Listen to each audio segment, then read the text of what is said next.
শেখ হাসিনার কি খুব রাগ ছিল যে খালেদা জিয়ার গুলশানের অফিসের সামনে 14টা ট্রাক, বালুর ট্রাক দিয়া ইন্টারনেট কেটে দেওয়া, পানির লাইন কেটে দেওয়া, টেলিফোনের তার কেটে দেওয়া উচিত ছিল? পর্দার আড়ালে কিছু ঘটনা ঘটছে। এই প্রেতাত্মাগুলো তো আছে এখনো। সব সচিব কি বদলাতে পেরেছি না? হাসিনা ভারতে বসে এখন বলে যে যে কোনো সময় আমি চলে আসবো, নেতা কর্মীরা প্রস্তুত, মিছিল শুরু করো। বিভিন্ন সামাজিক যোগাযোগের মাধ্যমে, ইউটিউবের মাধ্যমে বক্তব্য দিচ্ছেন। এখন মানুষ বলা শুরু করেছে, হাসিনা তুমি যে বলো মিছিল বাইর করো, তোমার পরিবারের একজন সদস্য কি সামনে যাবে? একজনও তো বাংলাদেশে নাই। তুমি অন্যকে লাগিয়ে দিবা, তোমার পরিবার বাইরে সিদ্ধান্ত নিয়ন্ত্রিত কক্ষে বসে আন্দোলন লাগ দিবে, এটা হয় না। কাকে রাখার জন্য, কাকে ক্ষমতায় রাখার জন্য? না, কাকে আমি বলবো না, কাউকে না কাউকে তো যারাই 111-এর সরকারের সময় তো আলু পার্টি হয়েছে, কিংস পার্টি হয়েছে, নির্বাচন দিবেন না, তখন নির্বাচন না দিয়ে উপায় ছিল না, তখন মঈন ফখরুদ্দিন হাসিনার সাথে গোপন বৈঠক তৎসময় করে যে অবৈধ কাজগুলা বৈধতা দিবে সরকার আসলে। সে কারণে তখনও তো জনগণ বলা শুরু করেছিল অতীতে যে তখনও বিএনপির মতো দলকে 25টা আসন দিয়ে সকল আসলেই তো আওয়ামী লীগকে দিয়ে দিয়েছে, যেহেতু আওয়ামী লীগ তাদের বৈধতা দিয়ে দিয়েছে সকল কাজে। আপনি দেখেছেন 111-এর সময় আমরা সংসদ ভবনে যা হাজিরা দিতাম, সেখানে আমাদেরকে মামলা রায় হতো, কাঙ্গারু কোর্ট বলে আখ্যায়িত করতাম। সেই 111-এর কাঙ্গারু কোর্ট হাসিনার আমলে হলো।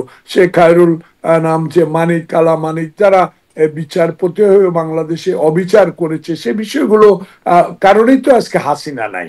আবারও যদি আমাদের মাননীয় প্রধান উপদেষ্টা, গ্রহণযোগ্য ব্যক্তি, যদি কারো প্ররোচনায় পড়ে বা আওয়ামী প্রেতাত্মাদের দ্বারা কোন রকম ভুল ভ্রান্তি আবার মনের মধ্যে নিয়ে যদি ভুল করে ফেলে, এই ভুল তো আর আপু সংশোধন করতে পারবে না। ফারুক, মানে আপনি বলছিলেন যে 1-11 সময় নানান গোপন বৈঠক কিভাবে কি হচ্ছিল সেই বিষয়গুলো, আপনার কি মনে হয় এরকম কিছু এখনো হচ্ছে, মানে কিছু পর্দার আড়ালে কিছু ঘটনা ঘটছে?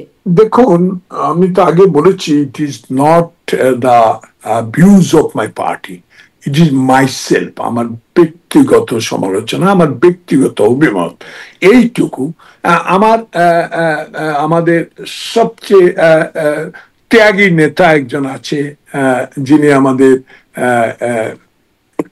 মুখপাত্র বিএনপির পার্টি অফিসে, যিনি দপ্তরের দায়িত্বে আছেন, সিনিয়র যুগ্ম মহাসচিব। দেখুন, ওনাকে একটু উদাহরণ দিয়ে, 111-এর সরকার না, এরশাদ বিরোধী আন্দোলনে তার একটা পা নাই। অত্যন্ত কঠোর পরিশ্রমী একজন রাজনৈতিক নেতা। সে বারবারই একই কথা এখনো বলে। আমি তার এসব কথার সাথে একমত পোষণ করি এই জন্য যে কোন সময় কোন ফাঁকে হাসিনা, এখন শুনতে পাই আপনাদের অনেক সাংবাদিক আমেরিকা থেকে, কানাডা থেকে বিভিন্ন টক শো করেন, ইউটিউবে বক্তব্য ছাড়েন। ইলিয়াসের একটু আগে, একটু ঘুমাবার আগে আমি একটা ইউটিউব দেখেছি। দেখুন, তারা অনেকগুলো হাসিনার যে কে কারা বিপথে নিয়েছে, হাসিনাকে গণতন্ত্র হত্যার জন্য বা অনির্বাচিত এমপি বানাবার জন্য, এসব কথাগুলো আসতেছে।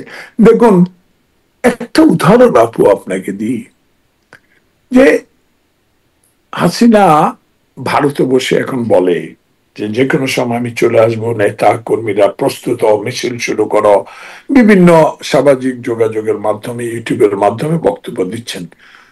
এখন মানুষ বলা শুরু করেছে, হাসিনা তুমি যে বলো মিছিল বাইর করো, তোমার পরিবারের একজন সদস্য কি সামনে যাবে? একজনও তো বাংলাদেশে নাই। তুমি অন্যকে লাগিয়ে দিবা, তোমার পরিবার বাইরে সিদ্ধান্ত নিয়ন্ত্রিত কক্ষে বসে আন্দোলন লাগ দিবে, এটা হয় না। দেখুন, খালেদা জিয়ার একটা কথা আমি বলি আপনাকে।